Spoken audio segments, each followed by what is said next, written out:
రెండు రకాలైనటువంటి అదృష్టాలు ఇవ్వాలి అనుకుంటే ఆడపిల్లగా వస్తుంది. ఒకటి, సాక్షాత్ లక్ష్మీదేవి ఇంట్లో పుట్టింది, అందుకే మగపిల్లవాడికి చేయడానికి అలంకారములు తక్కువ ఉంటాయి, ఆడపిల్లకి చేయడానికి అలంకారాలు చాలా ఎక్కువగా ఉంటాయి. ఆడపిల్ల ఇంట్లో తిరుగుతోంది అనుకోండి, లక్ష్మీదేవికి తిరిగినట్టే. ఒకటి, ఆ పిల్ల పుట్టిన వేళ, ఆ పిల్ల తిరిగిన వేళ సాక్షాత్ లక్ష్మీదేవి ఇంటికి వచ్చిందని గుర్తు. రెండు, ఆడపిల్ల పుట్టింది అంటే ఆ పిల్లని ఎక్కడికి చేరుస్తున్నారు? ఎవరో ఓ పేరున్న వాడికి కాదు ఇస్తున్నది, సాక్షాత్ నారాయణ స్వరూపాయ వరాయ.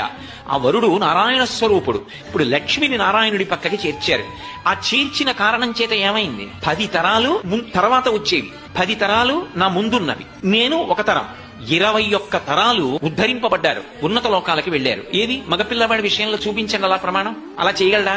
సాధ్యం కాదు. అమ్మవారు అనుగ్రహిస్తే ఆ తల్లి వీళ్ళని నేను విశేషమైనటువంటి ఫలితము చేత సత్కరించాలనుకుంటున్నాను అనుకుంటే ఆడపిల్లగా వస్తుంది.